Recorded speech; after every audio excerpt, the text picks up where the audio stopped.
Good evening, and welcome to tonight's program with the Entertainment Industry Professionals Mentoring Alliance, Finding a Career in Today's Entertainment Industry. I'm Hubert Kozak, a librarian here at the Burbank Public Library.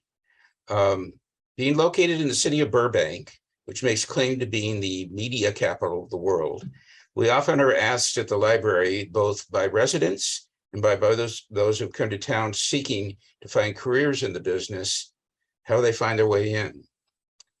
Where are the opportunities? How did they make important job connections? And how did they build a career? We're not experts in this, but it is our part of our job to connect those people with professionals and resources that are able to provide some answers to these questions. That's what we're trying to do tonight by inviting the dedicated professionals of the EIPMA here to talk with you.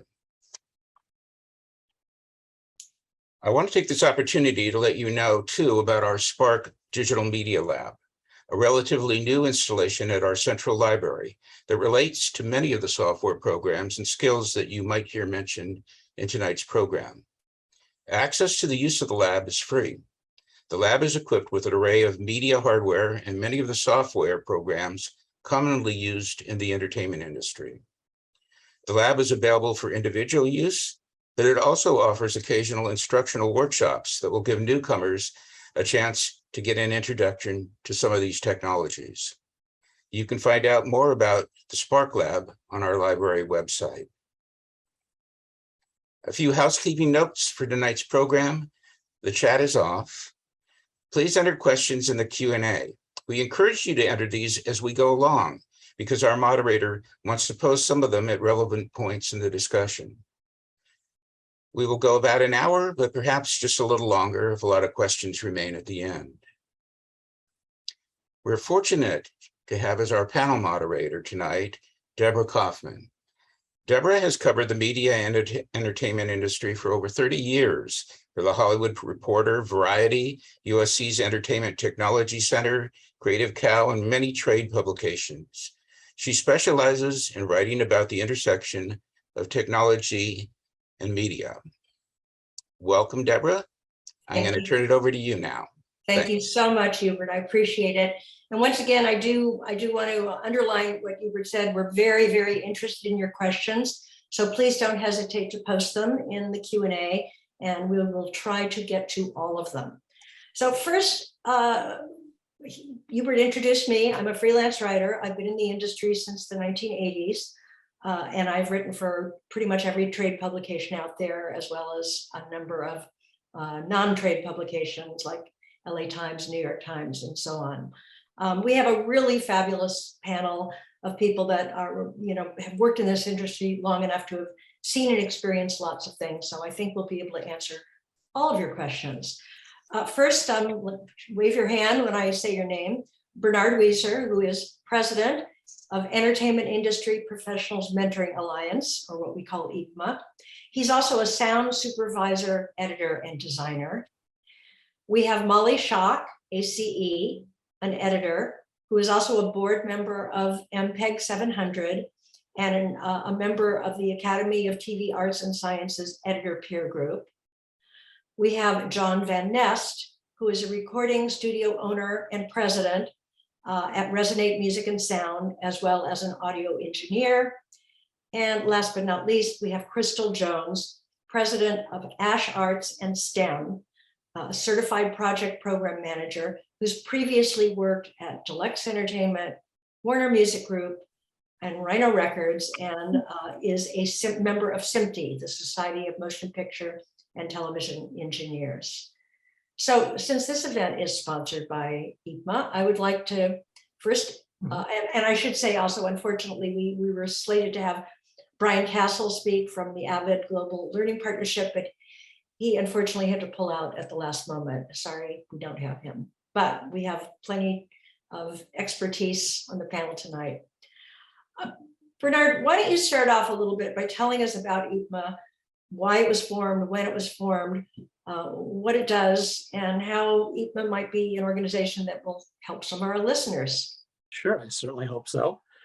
First of all, thank you very much, Deborah and Hubert and the Burbank Public Library It's great to put this program together for everybody. It's a perfect match because of what EIPMA wants to do is exactly for all of you who are interested in our industry, no matter what your background is. It could be just an interest. You might be coming out of the military, or you might be a student who's been studying this, studying entertainment, and how do you get your first job? And that's exactly what we hope to help people with. EIPMA was formed out of the MPSE, which is the Motion Picture Sound Editors. And we had a gentleman by the name of Paul Rodriguez who had passed away. And the organization wanted to honor him in some way. And one of the really big things he had done, he'd been on our board at the MPSE for many, many years, but he loved to mentor people. He loved to help people find their way, at least in sound, into the industry. So what better way than to form some form of a mentorship program? Well, when the idea came about and was discussed with ACE and many of the other post-production organizations, CAS as well, which is for mixers, the idea took off. And it was very quickly realized that it was a much bigger idea, that no one organization could really handle it, and how much stronger we would be as a group. And in fact, now EIPMA has 15 organizations, ACE, the cinema editors, CAS is the mixers and set recordists, Motion Picture Sound Editors for sound editorial. We have the Recording Academy with us. We have a couple of manufacturers in Avid and Harman, because they both have strong educational programs as well. We have SMPTE with us on a national level. We have the ASH Academy. We have a college outreach program, the Entertainment Industry College Outreach Program, which reaches out to historically Black colleges. And we have AES and HPA, Sound Girls. So it's a broad group of people. And what we discovered is this gap that exists, especially for students coming out of school. How do they get their first start in our industry? And it's a mystery. It's been a mystery for a long time, and help is needed. And that's exactly what we're doing, especially with the loss of many of the apprenticeship programs that the union used to provide. So we're trying to fill that gap and kind of advise, give resources, and give some mentorship on entering into an industry to allow your talents to truly shine. Let me ask you a question, Bernard. I know that in my youth, when to enter the entertainment industry, it was, you pretty much had to have a relative that worked for one of the guilds or crafts. That seems to have diminished considerably. And there also seems to be more media production out there in general, because we have so many platforms. So are those the positive sides of making it easier to find a job? Yes, I mean, the jobs are there. It's being aware of what jobs are there and having the right attitude, because really what it comes down to is your own attitude and your own desires. And what we like to say a lot is it comes down to knowing yourself. If you want to get into this, you have to be in love with storytelling, because every part of it, there's so many different jobs besides production and post-production, visual effects, music, and many, many jobs in music. Gaming, there's just so many jobs. It's really a question of knowing yourself and being true to yourself, and being a little crazy, because it's just not normal. No, it's I love to say that, because it's passionate, and you have to have that passion for what we do. It's why we stay up late at night, just to get it right, to feel creative, and just give it that extra. It's what we all love to do, and I'm very honored to be on a board of people that feel exactly the same way. Well, we had a lot of fun when we all got together, this group of panelists, to talk about how we wanted to structure the conversation. And we all strongly had the same experience, which is, when you are younger, you're in school, and you want to enter the industry, you have an idea in your head of what you want to be, whether it's an actor or a director. And the fact of the matter is, you can get in the industry, but the chances are you're going to end up doing something that you didn't even know existed, because there are so many different jobs in this industry that you may know nothing about. So that's why we thought it would be good to start with people telling their personal stories of how they got to the job that they have now. And I'd like to tell us a little anecdote. I recently interviewed Judy Woodruff, who is the newscaster, PBS NewsHour. She's pretty well known. She's been around for a long time. She's on the same level of a Tom Brokaw and what have you. And she revealed to me that after she got her degree in political science, with an interest in going into journalism. She wanted to work in a newsroom. So she applied in the town that she lived, was Atlanta, to every affiliate, CBS, ABC, NBC, to their newsroom. The only one she heard from was CBS offering her a job as a secretary. So she took it. And she was there for almost a year when they wanted to give her a promotion to weather girl, which was not a very serious job. And she said, look, I'm interested in news. I don't want to be a weather girl. And the man said to her, this is how you do it. You have to take the job as the weather girl.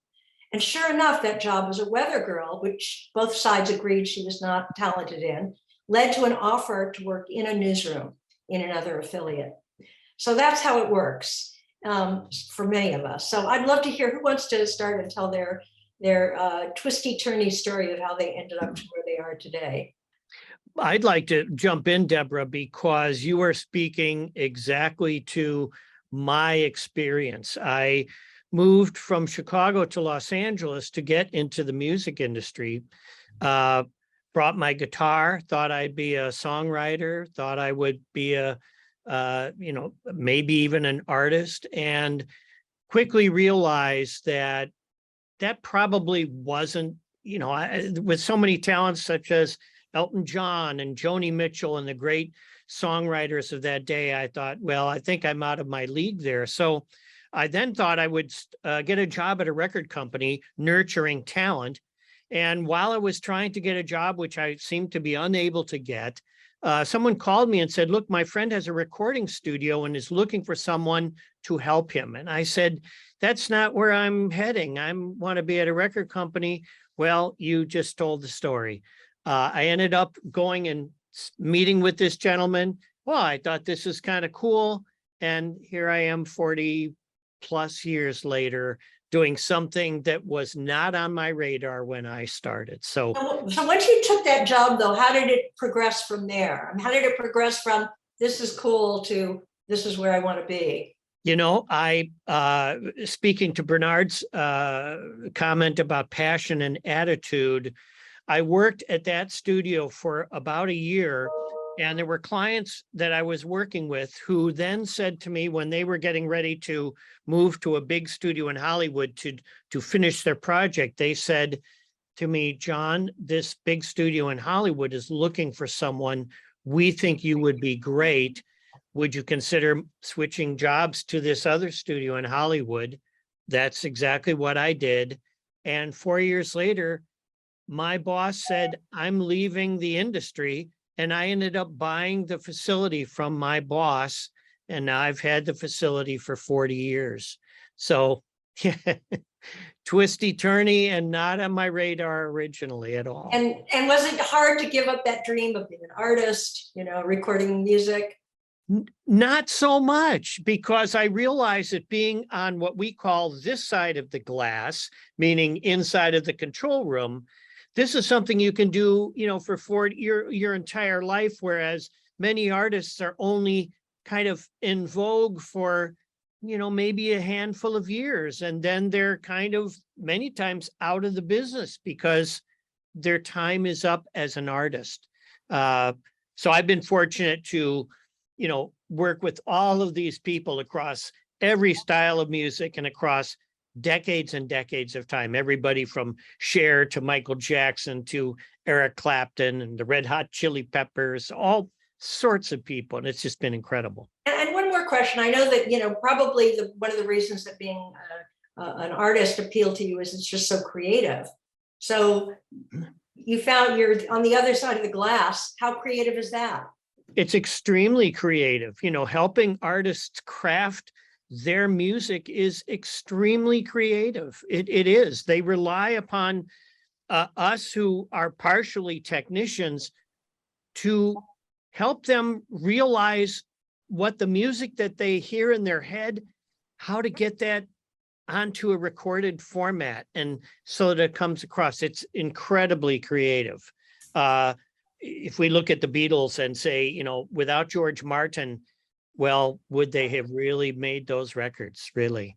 They wouldn't have been the same, huh? No, they wouldn't have. So anyway, that's my story. I'm sure some of the other panelists have got some equally entertaining stories. Oh, I think anybody who works in the entertainment industry by a certain stage of their life has a very interesting story to tell. Who would like to be next? I'll jump in. Okay. Hi, I'm Molly Shaw. I'm a television editor. I primarily edit unscripted competition reality shows. I started off, I thought in high school I wanted to be a director, because much like many of you who are students out there, you just don't realize what kind of jobs are out there. And so you think, you know, actor, producer, writer, director. And once I went to college, I was focusing on television production studies. And then I realized two things, because Bernard said, you know yourself, like know how you like to work. And one thing I learned is I hated being on set. I couldn't stand it. Like I just the hurry up and wait, we're losing the light. Oh, our actress hasn't shown up yet. And just that kind of stress. But then if you put me in a room, close the door, and I'll come out 12 hours later and I have a finished product, that really spoke to me. So I knew by the time I left college, I wanted to be an editor. And the thing is, like, I did not have a burning story that I had to share with the world, but I was really good at helping other people tell their stories. And when I was in college, I would have classmates of mine ask me even just to read their script or to watch their rough cut. And I could say, I know you're trying to get this emotion from this reaction, but if you put this information sooner and you actually do this here, you'll get that information sooner. So I was very lucky in that I knew by the time I left college I wanted to be an editor, and that's what I've been doing for the last 30 years. How I got my first job, I was a waitress, and I had a client who was a sound mixer for Star Trek Next Generation, a gentleman named Alan Bernard. And he liked me and thought I was sharp and knew what I wanted to get into. And he gave my name to a guy named Fred Chandler, who was the vice president at Paramount, charge of post-production. And again, I didn't realize then like what a big a deal it was. It was just, this nice guy that I sits at my table is being nice and sending me out on an interview. But I got enough contacts from that. It took me a good 6 months of just calling and saying, hey, do you need someone to answer phones? Do you need someone to log tapes? Whatever it was that would get me in the building that was doing the job that I ultimately wanted to do was the goal. And I got a phone call one time saying, hey, can you write and produce promos for television shows, 30-second promos, like for Family Feud or Baywatch? I'm like, of course I can. How do you do that? But I learned on the job, and I worked at this promo house. Basically, I was there probably longer than I should have been for my career, because it was comfortable. And that's something you should also know about yourself, is like, if you're staying in a job, are you doing it because you really like the work or because you're afraid to take a chance? And sometimes it's good to challenge yourself. But that job, I learned how to tell a story in 30 seconds. I learned how to analyze shot placements. I learned about jobs I didn't even know existed, like voiceover talent who would come and record the Tonight on, the Fox News 11. But I still knew I wanted to do editing. And then ultimately I liked documentaries. So I found myself kind of challenging myself to go out and start working in documentaries. I did shows for History Channel and then A&E Biography, and then that just slowly kind of morphed into reality television. And the shows I tend to watch are competition reality shows like Survivor or RuPaul's Drag Race, or MasterChef is one of my favorite shows to work on. I've lost the thread, but the thing is that it's similar parallel story. My husband used to do special effects for movies because he initially started off at a company called Digital Domain, who did Titanic and Fifth Element. He started off as a security guard because he knew even though he had never done the job, he knew computers. So he got a job as a security guard for 3 months, stayed late, asked questions, paid attention, found the guy that had the job that he wanted to do, and made his desires known, because that's how we all got started. You've got to be confident, that we're not going to, we understand we may not have time to take your call or answer your email right away, but just be polite and keep being persistent. And because we all know we need that. There's going to be that day where like that perfect thing comes along of like, I just need someone who can do this one simple thing. Who do you got? Like, there was that person that I met that was emailing me and saying, I really want to get into video games, video game design. And I have a friend that works on designing video games. Like, hey, let me connect you guys. And then you'll be off on your own path. Yeah, thank you very much. It's a great story. So Crystal, how about you? We haven't heard from you yet. I work the other side of the entertainment industry. So I didn't have a desire to be a creative in any way, shape, or form. I wasn't looking to work film or be a musician, although I am a singer. But I think like John, I realized quickly doing the whole starving artist thing, not my jam. Not my jam. I love being up on stage. Give me a mic, give me an audience, I'm good to go. But trying to do that and hustle a living out of it, not my jam. But my story is kind of different. I was at a cusp in my career where I worked a 15-year career in finance, and I was working a temp.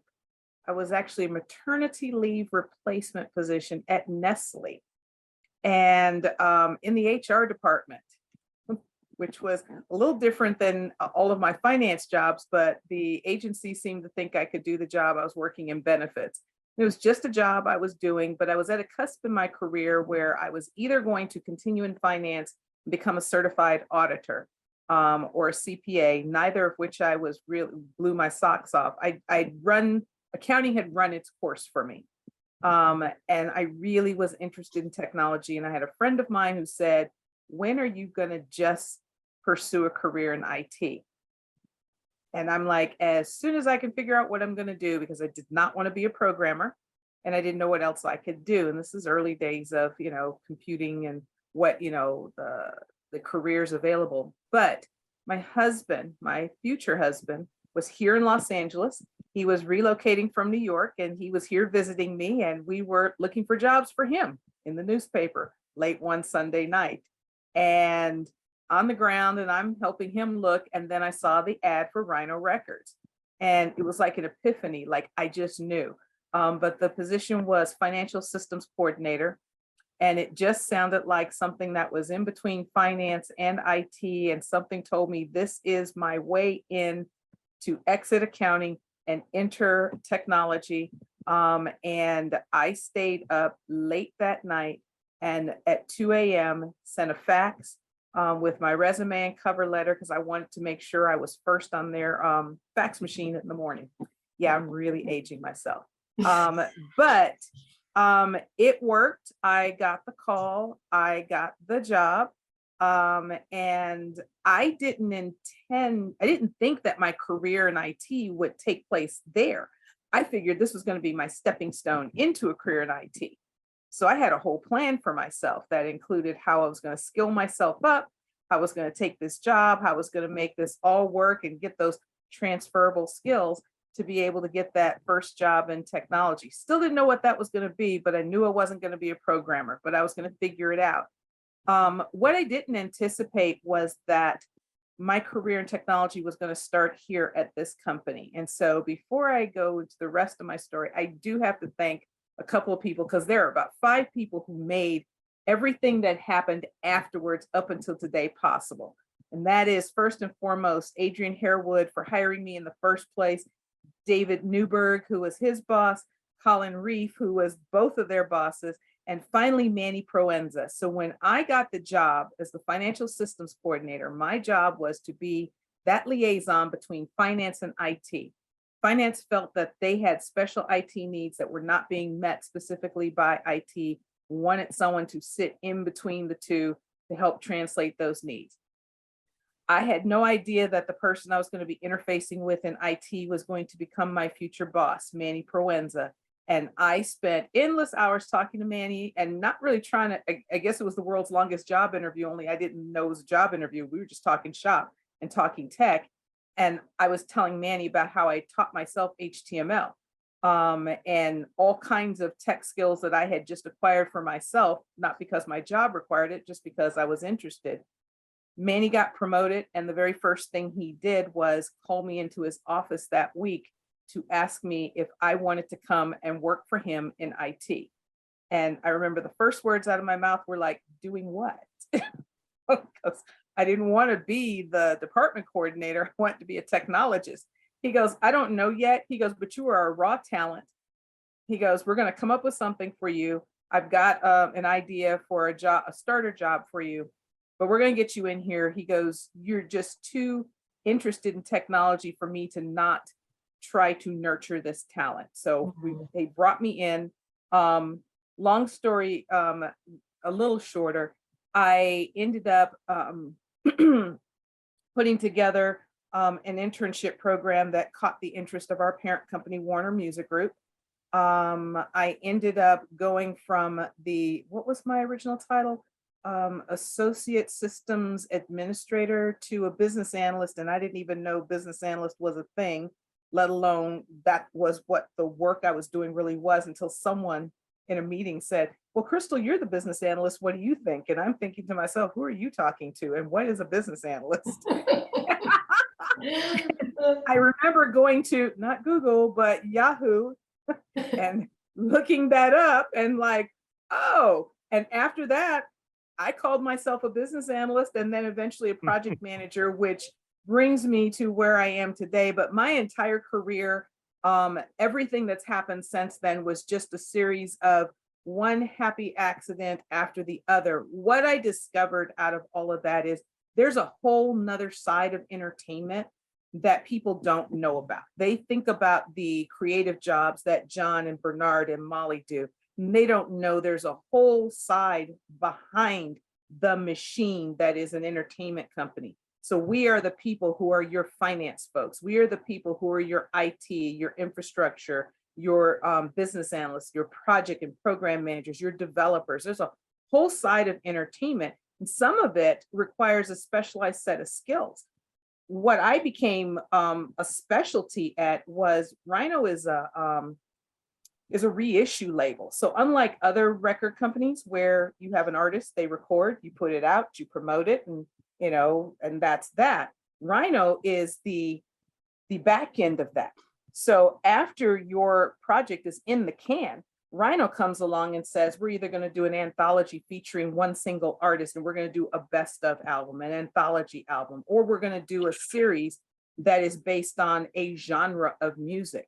And all of that work that goes into putting out those kinds of products requires a different set of folks in A&R and in licensing. And so I became a specialist in rights management and licensing systems, which is a whole career all in and of itself, because it requires you as the technologist to understand things from the point of view of the legal and business affairs folks, from the point of view of our A&R.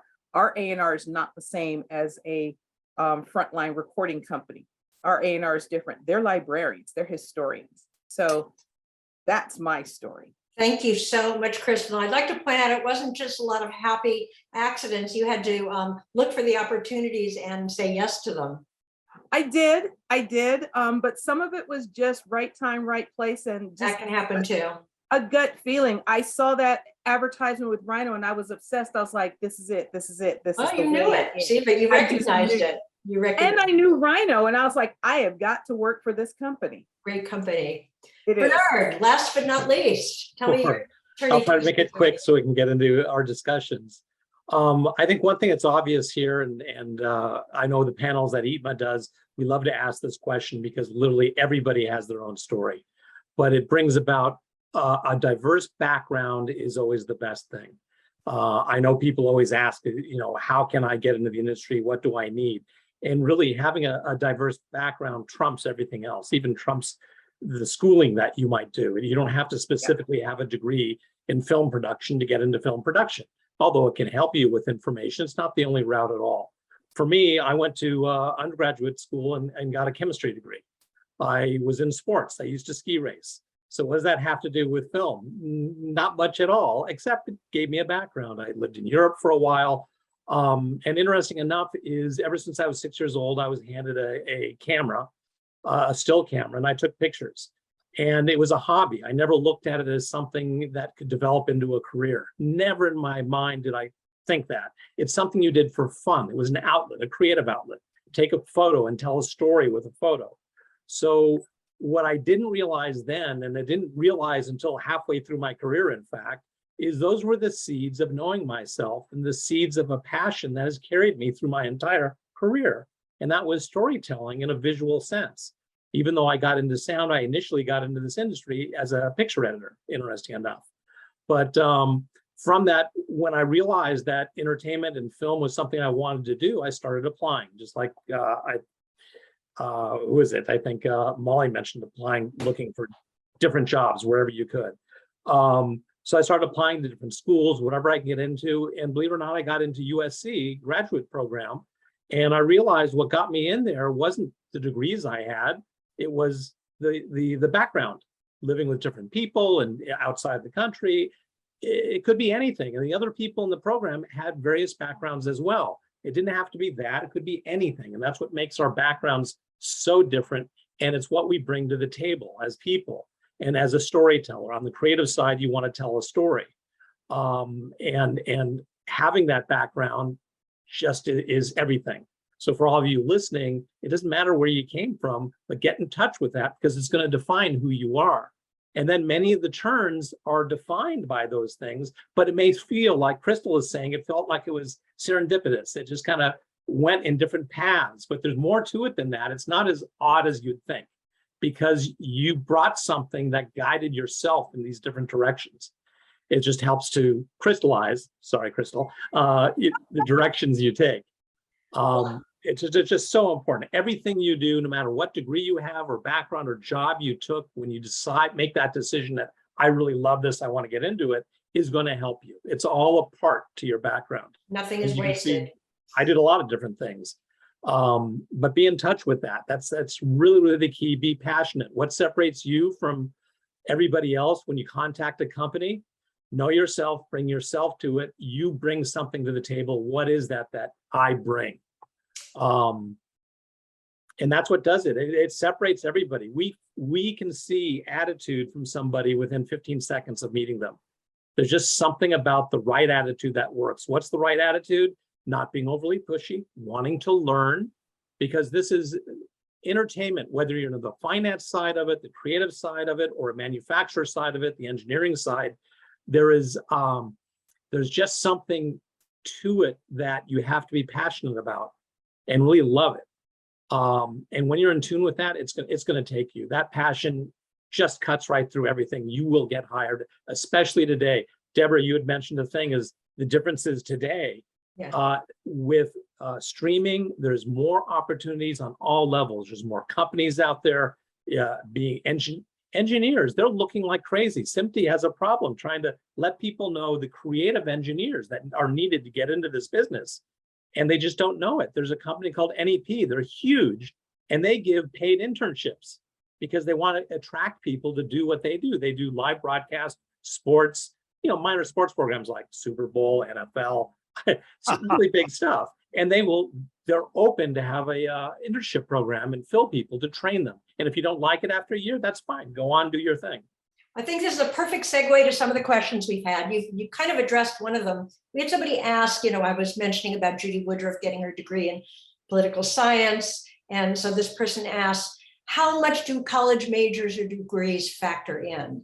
Granted, I think in some cases it can matter not at all. You say your degree's in chemistry? Yeah. Well, yeah, but my master's is in film production from right, but your master's in film production. I mean, what do people think? Is it important? This is a tough question. And I'm the daughter of a teacher, and education is very, very important to my family. I have a very, very hard time in today's society recommending to a student to take on 4 years of college debt to learn how to necessarily do a job that you can do by watching DVD extras or, YouTube videos. college is very important. It is a fantastic experience, but it is absolutely not required to do this job. There's plenty of Linda tutorials. Avid is great about providing free learning software to people. I mean, there's certainly a social aspect to college, which is great, but it is, I have never once been asked to present my bona fides to prove where I went to college. I think in some cases when people who go to specific schools known for their programs, it can be a place where they make very good connections and networking. Right. But generally speaking, I mean, I don't think that, personally, I don't think a degree really matters that much, but I'd love to hear what you guys think about that. There are things that you personally can take from it, and the things that you might not think about. If you're going to go into a role where storytelling is vital, it's good to know how to tell a story. Some of the basics of structure and storytelling structure. You would get that from a literature class or a composition class. Right. So there are things to be learned. Do you have to get it from taking a course at a university? No, you can pick up a book. You can learn it in a lot of ways. You don't have to go to film school. There's some, our industry has some very famous film school dropouts. Yes, yes, they do. Well, and one of the things that I say to students all the time, and and this is partly because of my own personal experience, but it's this. My degree is in behavioral science and with a minor in public administration. And people ask me all the time, knowing what you do right now, would you go back and get a different degree? And here's the surprising answer. No, still zero interest in studying information technology as a major in college. It just wouldn't have been my jam. Now, that said, I love what I do. I am very much into technology. But would I have wanted to spend 4 years studying it? Absolutely not, because the studying is not as interesting as the doing. Great. John, any thoughts on this? Well, yes, absolutely. In my industry, the main software that we use every day is Pro Tools. And so I do prefer that even interns that come to me have a knowledge of Pro Tools. However, to Molly's point, that can be learned at lynda.com or macprovideo.com, Groove 3, Avid training things. College is not required. And to me, a degree, so to speak, in Pro Tools, to me, it carries a small amount of weight. But what carries more to me is my watching their application, a prospective employees' application of their Pro Tools skills, and what Bernard said earlier, attitude, and their passion. These are the things that you can't really learn. How do you learn the right attitude? How do you learn passion? These are things that are within you in whatever your interests are. So in my case, unfortunately, I'd have to say, much as I agree with Molly's point that from a social standpoint, being at college and interfacing with people and having to move into a dorm with someone that you don't know, that's really super valuable. But for my job and what happens in the music industry, unfortunately, I'd have to say it doesn't carry a lot of weight for me. All right, we've had a slew of other questions that kind of all fit into the same category. So I'm going to read some excerpts from them. Can I add one point really quickly? Just because I do teach a course at UCLA. So I do teach sound design for graduate students. And one thing that we do, and this can be valuable. So I would say that if you're looking at a school, what can you get from that? And one of the main things we do is overall concepts, how you deal with other people. These are things, learning Pro Tools, you're absolutely right. You can get that other ways. I'm not going to waste the students' time and they're spending all this money to be in this class to teach them Pro Tools. That they can do on their own quite easily. But the overall concepts, the way you approach it and getting that attitude right is so important. The way we speak, the way we communicate our ideas, that is vital. And that you can pick up and then the networking thing, which Deborah. You can pick that up on the job as well. If you're lucky enough, you can pick it up on the job. Yeah, but the networking, like you get that advantage from if you're in some sort of a program, whatever it is, you get an initial networking opportunity. You do, you get initial networking opportunity. Is a big boost. That is a big boost. Let me turn the conversation to, we have a lot of questions that filled this basic topic. So hold on for a second, because I'm going to read bits from all of them. They're basically a group of people who've been trying to get in the industry for a long time and are not successful and are wondering if it's too late for them.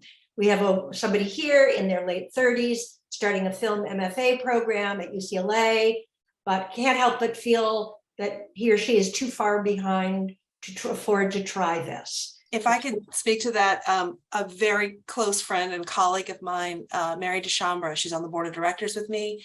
She has won an Emmy. She's been nominated for multiple Emmys. The first 15 years of her career, she was a school teacher in Texas. And she was an art teacher.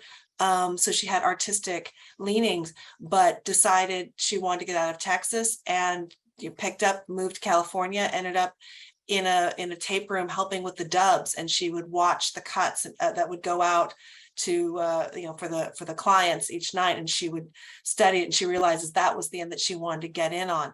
So absolutely, you can do whatever you want. It is, it's hard. Molly, let me finish. Like I said, there are several of these stories. Oh, sorry. Let me just finish, because there's this one person who's in their 30s that thinks maybe they're a little too late, but now I have somebody here who's 45 and is still trying to get in and has met a lot of people, was in the board on the business side, was bored, doesn't have the newest editing skills, don't have resources to afford it. Then I have somebody else who said, nobody in this industry hires a generalist, and I've been discouraged, like it was bad to be a polymath. Any advice for older women with physical disabilities? So a lot of people saying, I've been trying, I'm in my late 30s, I'm in my mid 45s, I've had a lot of rejection. What do I do? I know Mary DeChambre, yeah. I say one thing though is, so there's two things. Because I have a story like Molly too. I have a friend of mine, I'm not going to call his name out because I don't have his permission to do so. However, he started out as a generalist. His position at Rhino was what they called a floater, which is basically just a general admin. You go wherever you're needed. But he had a background in hospitality, but really wanted to get into the industry. And bottom line is, I had suggested to him, Rhino had a relationship with Rock the Vote at one point, and Rock the Vote had an opening, and I told him, I know you really want to get into this industry, and I have this feeling that going to Rock the Vote and taking this position as their administrative assistant is the way in the door. And he didn't see that as a path initially, but I was like, but it puts you in the path of, they're not an entertainment company, but they're in the path of people in the entertainment industry. And that's going to put you in the path of other people. So part of it is putting yourself in the path, being willing to take a job that you may not see as your jam, your passion, your fit, something you may be bored at. But if it puts you on the path to the people that will get you in the place you need to be, to quote a line I say to myself all the time, sometimes you're going to have to suck it up, buttercup, just a little bit. Take a job you don't necessarily want, in a place that you don't really, in a part of the business you don't really want, to get yourself close to the people. Once you're in the door, that's half the battle. Get in the door. I don't remember who said the security guard that got it. That was Molly, yeah. My friend who worked at Toyota, that was his same story. He started out in the warehouse and now he's a big manager at Toyota. But there are stories like that in all kinds of industries. Get your foot in the door, get behind the curtain. Once you're behind the curtain, you may not be in your jam job, but you'll be behind the door where you can find those people. Start asking those questions. That's how I ended up. Yes. I didn't know that I was auditioning for Manny Proenza. I was just simply jaw-jacking with him about the fact that I was teaching myself HTML. I didn't realize that was going to lead to a job at all. Yeah.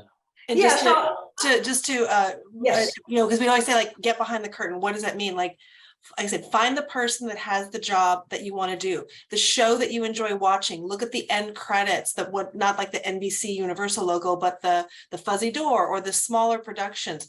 Those are the people that are actually producing and creating the show. Write to those companies and say, I love your show.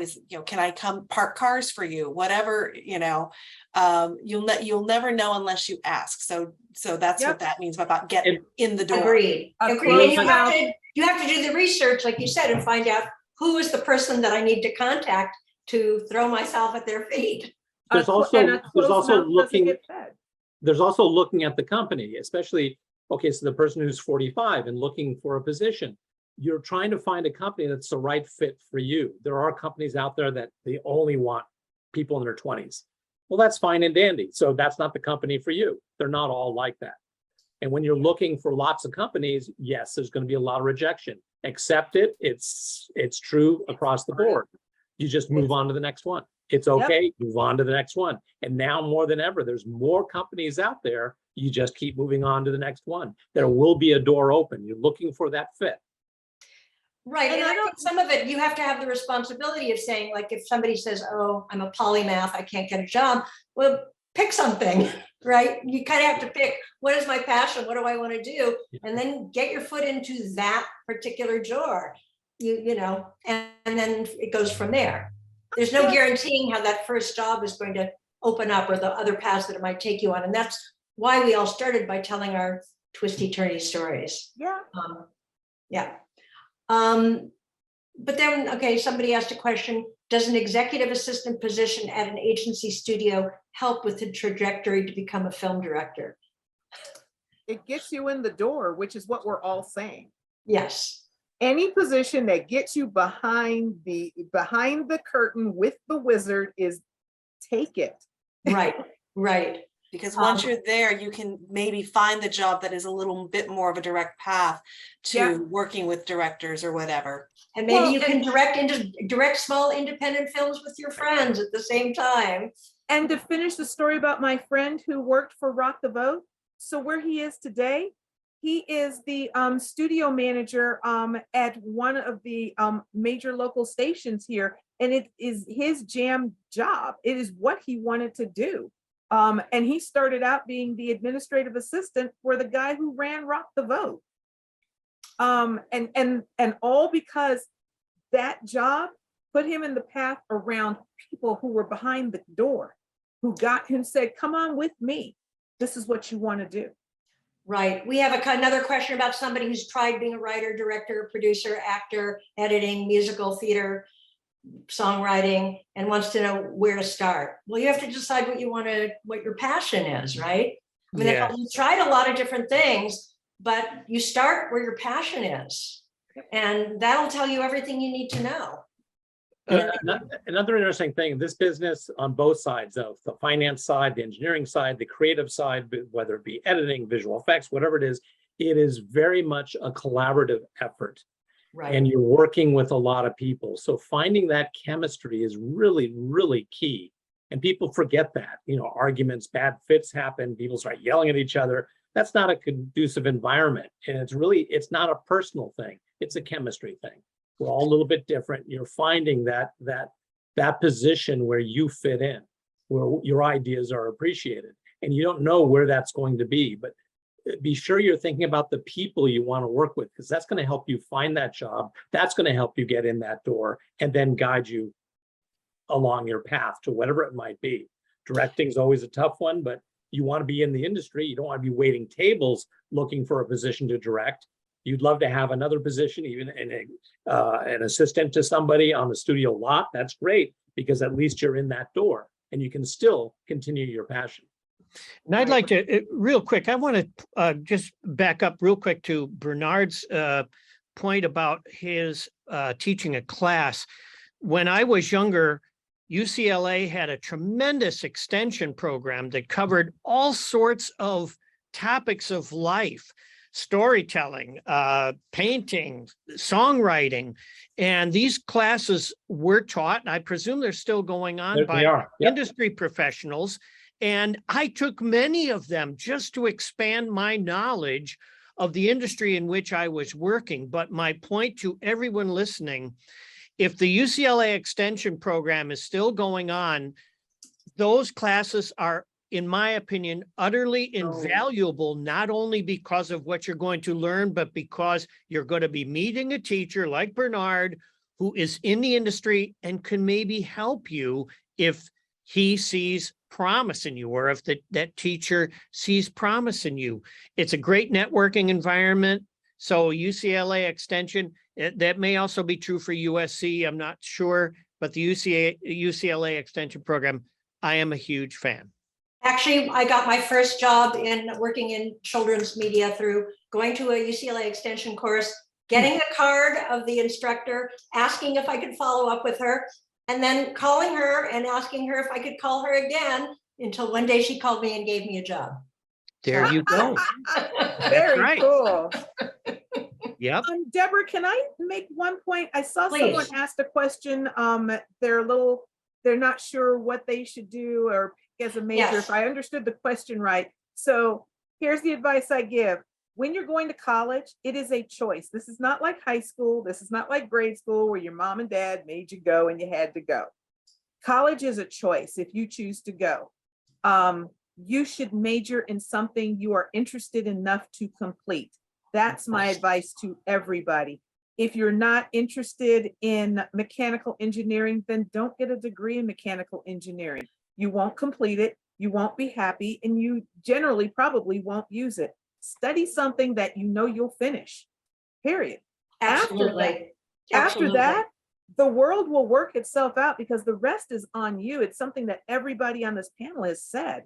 It's about that, that attitude and that, don't let someone else define for you your vision. You're really following breadcrumbs. Yep.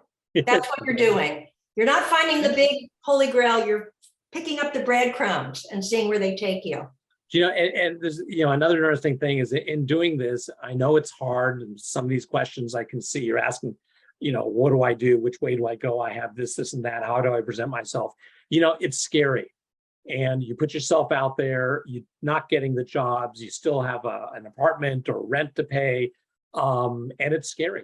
I think we all went through early on, we went through that phase where we don't know where the next check's going to come from. And it is scary. But you need to be bold. You need to put yourself out there. You need to kind of embrace that fear, because in doing so, it's going to lead to things. It's counterintuitive. You want to protect yourself, but by exposing yourself, you're going to get further. And when you're there and looking, it's kind of an odd thing to say because it's a very scary proposition, but that is part of it. We're getting a lot of questions about internships, and one of them addressed to you, Bernard, but to everybody else. I mean, are there internships, apprenticeships? Somebody specifically asked for programs for women going back to the workplace after raising kids. They have a lot of experience, but then they took time off to raise kids. How do they get back into it? And so what are your thoughts about people trying to get internships or mentorships? I'd like to jump in really quick because also, Deborah, I saw there was a question about networking.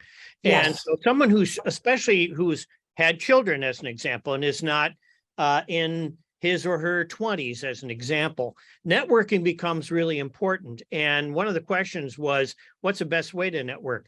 At least in my part of the industry, there are many organizations, MPSE, which is motion picture sound editors. There's NARIS, which is the Grammy organization. And most of these organizations have what's called either junior memberships or associate memberships that are often, they might be free, they might be $50 a year. But if you do that, you're not going to be a voting member of those organizations, but you will be invited to organizational parties, events, and that's where you network with people who are doing what you want to do. Yep. So look at every organization that pertains to what you're trying to do. So if you've gone and you've had children and you're trying to get back in the workplace, look at those organizations because you go to those events, you meet people, you network. I'm telling you, next thing you know, you're going to get a call. Someone's going to call in sick. Someone needs someone to fill in.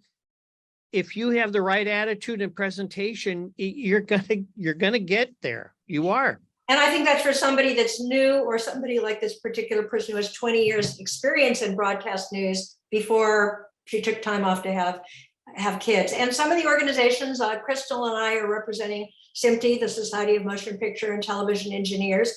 If you're a student, it's free for the first year and $15 thereafter. We have programs every month. They're beginning to be in-person programs again. We're having our big national, international gathering in October.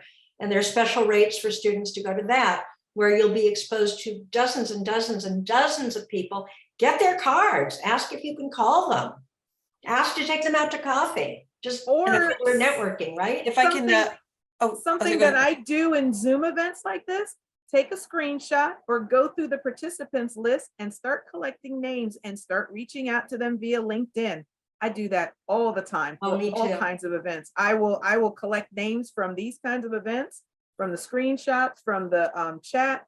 And after I'm done, I hang up and I'm going to LinkedIn and I'm looking everybody up and I'm connecting with everybody I can. Somebody asked about specific job titles to learn beforehand to apply. I mean, the job title is, I really would love to work in your company. I'll do anything. That's the way I would look at it. Where can I start? What do you need? What can I do for you? and if I can offer two little bits of advice. One thing I Yes, always please, tell Molly. people, when you do a business card, I've seen a lot of like really fancy technology, transparent business cards because people are trying to like impress. Whatever you do, just make sure the back of it is blank and you can write on it like a piece of paper. Because when I'm networking with people, I may not necessarily remember that you're this film student that wanted to get into the industry, but I will remember that we talked about escape rooms and or you know, some kind of cocktail conversation. Have hobbies that you can, you know, asking about networking, because we get bored talking about ourselves and our jobs sometimes.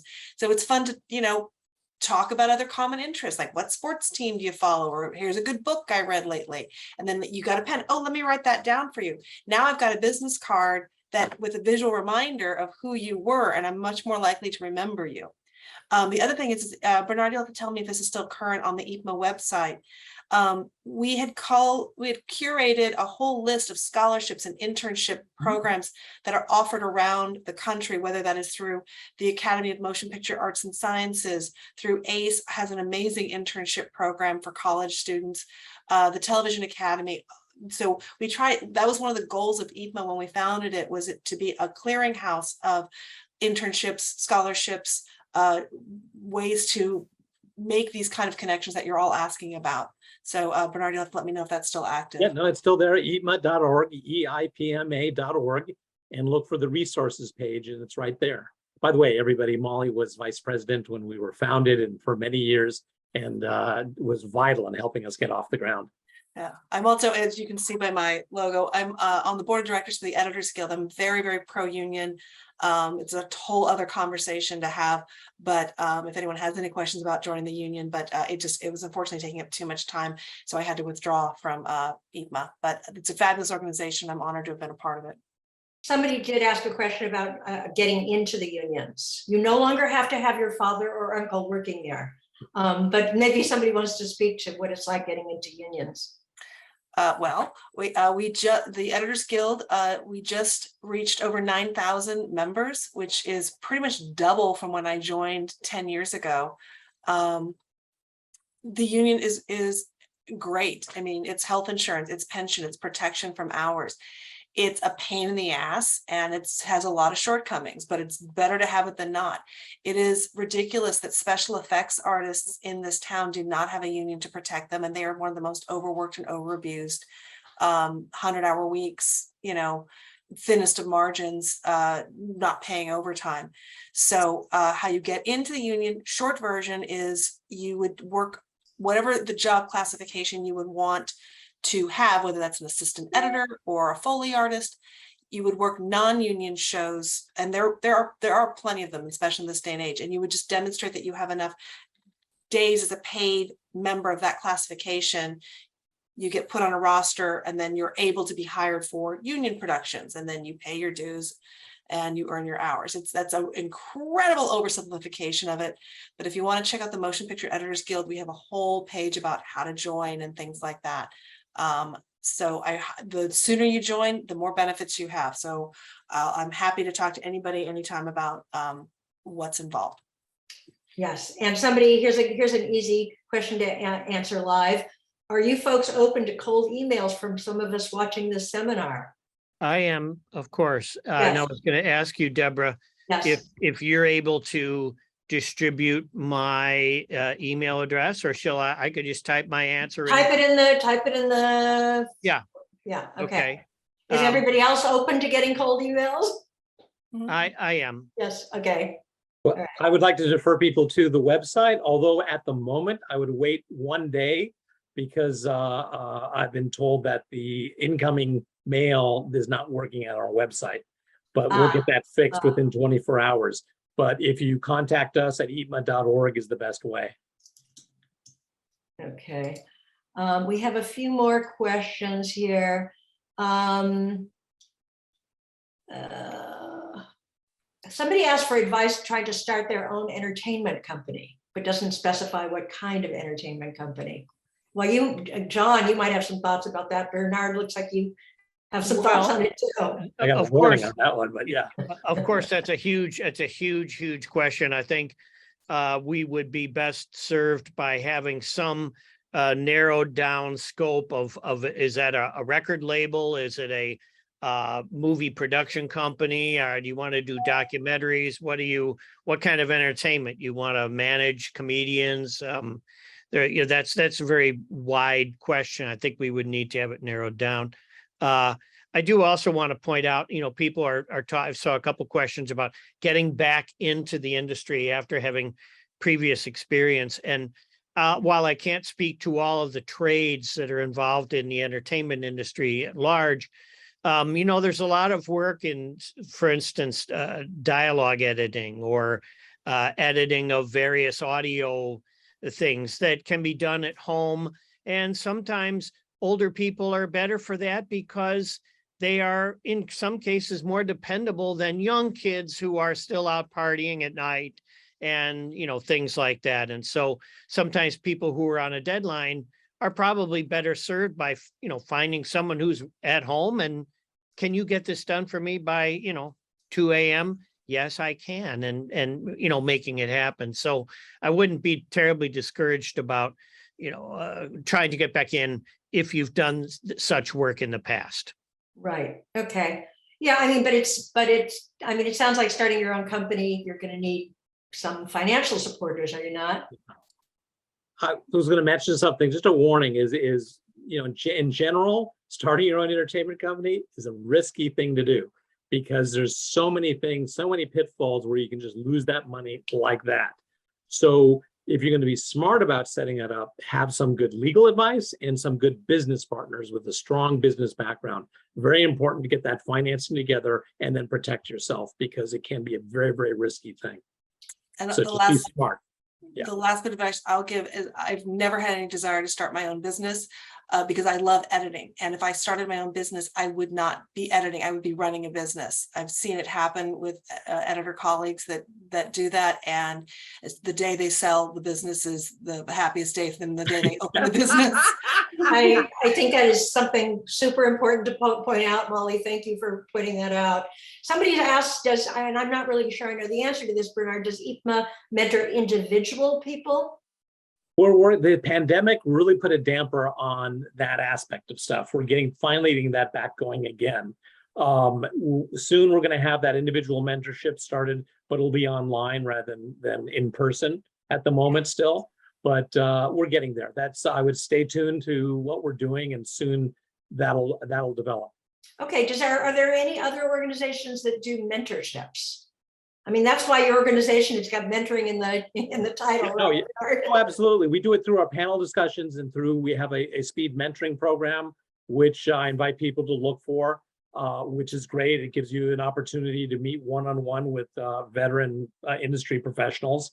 But that one-on-one mentoring for a period of time, for 3 months to 6 months, that's what we're developing right now. But one thing the quick thing I wanted to mention is on it, since we're running out of time, is that I see internships asked. Internships Yes, I are was great going to ask you thing that to do, question. Yeah. but understand is most of the larger internships will lead, and usually the business wants it to lead to a job. So be prepared for that. Don't be like second year of school and I'm going to take a summer internship.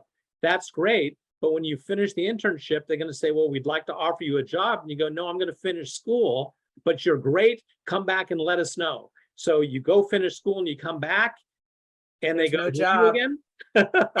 It's disappeared. So the key time is when if you're in school to be towards the end of your schooling, when you're Yeah. ready to accept that job. I was gonna say the same thing because we worked with when I worked at Deluxe, we worked with STEM Advantage, and we tend to work with seniors because, like you said, Bernard, the intent was to hire these students at the end of the internship period, is to offer a job, and it was coincided to end with the end of their academic career as well. So Yeah. I wouldn't look to accept an internship unless you're ready to accept a job coming out of that internship. Right, that seems to be the case. Well, you know, Yeah. we pretty much, I think we've answered all the questions here that we had, and you guys, thank you to the audience for giving us such fabulous questions. Is there, maybe we can all make closing statements here about, what you would mostly advise these people that really want to get into the industry and may feel that they have obstacles. What do you, Bernard? Yes. Well, whether we talked about networking, but understand networking is one part of a second part to that. There's networking and then there's relationship building. Mm. And you need to advance that networking to the level of relationship building, and they're different. Networking is making those initial contacts like a web going out. But then when there's a possibility of something that matches what you're looking for, you need to develop a relationship with somebody. And that means follow through with that initial contact. Molly had mentioned one thing. A lot of us get very, very busy. I get hundreds of emails per day that just pertain to the work that I do. So people coming in with added emails, I might not have a chance to get back to them sometimes for a long time, for weeks. Easily can happen. So the thing to do from an outside perspective is never hesitate to follow up again and then follow up again. Yes. And it always feels like begging. When I'm trying to get involved with getting something going off the ground, I feel like I'm begging, and I've been at this for 40 years, but it still feels like begging. It just, I understand what it is, and that's what you need to do when you're trying to do this. And Bernard, what I would always do is when I would call the person, I would say, is it okay if I call you again? Yeah. To check in with you. Yeah. When should I call you? Always use that line, I'm just following up, because that's Yeah. exactly what you're doing. And it's fine to say that, but you're never begging when you follow up again and again and again. No, We're and actually, very busy, we understand it. Please yeah, remember that they we, appreciate it. You are building a relationship that way. yeah, please remember that we all went through this. We've all been where you are now. We understand what we know what you're going to have to go through. And so unless you're blatantly told, stop contacting me, lose my email, it's always fine, let a month go by and say, hi, just following up, because I forget. Okay, Yes. somebody wants your email. Oh, Or do you, Deborah, do you have my contact information? Or do you want to, can you see the question there? I don't want to. I can see, should I just? I think you might be able to answer Okay. privately. All right. if you wanna do it. And yes, just to follow up on those 2 points, be persistent. Don't, you need to stop short of being a real bothersome person who's calling 3 times a day, You don't want but that. be persistent. I had someone that eventually I gave an opportunity to her simply because she hounded me for months, and she ended up working for me for about 25 years and was tremendous. I'd like to make one other point, that getting back to, how you crack the nut. When I started at this little studio, and then I moved to the bigger studio in Hollywood, I found myself within a year of starting my job, I found myself sitting in a room with Quincy Jones and Michael Jackson, finishing Michael's first solo record called Off the Wall. And the man who engineered those Michael Jackson records, Bruce Wadeen, became my mentor. And one day we were in the room together, just the 2 of us, and he turned around, he stopped the tape machine, and he turned around and he said this to me. He said, John, you need to treat every single session as the most important session of your life. It doesn't matter if this is a big star like Michael Jackson or someone that you know is probably never going to get very far. You still need to put everything you have into every single session. And I've lived with that for the rest of my career. And Bernard pointed out attitude and passion, and you must bring that every day to everything you do, whether it's to trying to get a job with Bernard or any of the wonderful panelists here, to, getting that step behind the curtain, or getting to see the wizard. Bring your passion, bring who you are, bring your attitude, be willing to learn, be willing to accept, be willing to excel. But yes, that's kind of my advice to people to wrap up my philosophy there. Well, I think that's a beautiful place to end unless somebody else has some. I only Let's have have one, that. I only have one thing to add to that. Don't let someone else define your dream or your passion. Yes. You define it for yourself, for Yes. others. Because if I had allowed that to happen, there's a part about the rhino story I didn't tell, and that was I was interviewing for 2 different positions, and had I allowed someone else to tell me that I couldn't do this job, had I allowed that person's definition that I couldn't do the job define me, I wouldn't have accepted the job at Rhino. And understand, you will get people telling you, you cannot do this. It's part of Exactly. it. And ignore Exactly. it and just keep on moving You forward. have to ignore it. And the person who told me that years later, when I got the position within IT at Rhino, she even came to me and she said, I made a mistake not hiring you in the first place. Right. Yeah. Yep. Well, thank you all so much, all of you panelists, and thank you. I want to thank all of our participants. You've been great. You've given us lots of really, really fabulous questions. Thank you all, the panelists, and Thank you for please- having us. oh yes, Thank it you, was Deborah. fun, wasn't it? So I will hand it back to you, Bert. Thanks to all of you for joining us for the event tonight. And most of you stayed with us all the way to the end, so that's great. Yeah. I guess it was an interesting discussion.